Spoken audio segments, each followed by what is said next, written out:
of wrap up and remember what some of the differences are between your most common deliverable file formats, and then talk about how that interacts with the project we're working on right now on our poster. So remember that if you are giving a file to a client, most of the time you're going to need to take it from your master file, your Photoshop document in our case, and convert it into a file that the client can work with without having to do any work on their end. So something like a JPEG that they can go ahead and post online if you're going to give them something for the social media. Now, JPEGs are wonderful, but they also have some downsides that can really run you into trouble depending on what you or your client is using the file for. JPEGs are great in that they're super compatible. They allow for variable levels of compression, so you can compress it with kind of more data loss or less data loss, but no matter what, there is data loss. Now, they are relatively small file sizes that look good on the screen, even after that data loss. But the last two words of that sentence are where the trouble comes in. Whenever you save a JPEG, it deletes information from that file. And the majority of the information that's deleted is print information. So whenever you save a JPEG, you are throwing away print data. This is why you want to work in a master file and only save in a compressed file that one time. So you only lose that print data once. Otherwise, you're losing more and more print data every time you save. So if you threw away 10% of your data, now you're left with 90%. Well, now you throw away 10% of that. So now you've got 81%. And then you throw away 10% of that, and on and on and on until you're left with very little print data.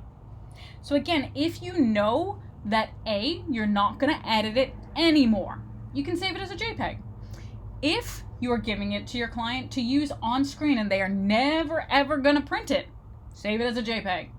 But be aware that if you do want to print it, or if you're concerned that more editing is going to be done and then they're going to print it, then maybe JPEG isn't the best option for you. If you're doing on screen, then you need to consider, is a JPEG best or a GIF or a PNG? JPEGs are wonderful for photorealistic images. Photographs, for example. They are optimized to be used on screen for photographs. On the other hand, if you need a transparent background, JPEGs don't support that. GIFs and PNGs both support that, but both of them have limited color palettes. So that doesn't really work as well with things that are photorealistic, but are great for things like text, line art, logos, icons, those kinds of things. GIFs and PNGs do not support any color space other than screen. They only support RGB color. JPEGs are a little bit more compatible that way in that they will support CMYK color, so you can print them, but just again, always be aware of making sure that you don't lose print data as much as you can. So for us, you need to think about how are you designing and what's the best file format to use. So for us, we are going to be doing a poster and at least 2 social media images. And that could be post images, that could be headers, that could be icons, that could be stories. However it is that you'd want to kind of develop the collateral to go along with your poster. So that means we're going to need a print file. And that print file, as we've now learned, needs to be in 300 DPI, and it needs to be in CMYK color mode. So you know that that file is going to be set up differently from your screen files. So that means you're going to need more than one master file. And you're going to need to make sure that things match between them. Now your 2 screen files, those ones are going to be set up differently. You're going to set those up at 72 DPI and in RGB for screen. So then you need to think about when the time comes to deliver your files, what formats are best for each of them. So you're going to need to deliver 3 master files and 3 compressed exported files. So you want to think about, depending on what you end up putting into your screen images, do you want JPEGs or PNGs? Or maybe a GIF works best. So keep all of this in mind at the end. But at the beginning, make sure you set up your file right from the get-go and save your Photoshop documents, your PSDs, in the correct modes.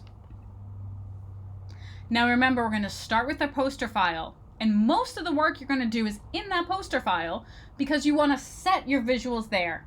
And then you're going to figure out what parts of them you want to work with inside your social media images. So you want to get those main elements locked and then see how it scales to the other formats. And then when you bring it into your other files, you can see, ooh, there's the color shift. What's happened? What do I need to adjust to make sure it looks like it's the same set of images? Remember that you need your sketches in. Please post these in Slack. Everyone, please present your ideas and participate in the critique. And remember that if you miss your spot, make sure that you give your critique on Slack in order to get credit. And just to remind you, the main visual focus of this poster is got to incorporate 2 elements that you're going to combine in Photoshop. Obviously, when you guys bring in your sketches, we can talk a little bit more about the specifics about how we can do that.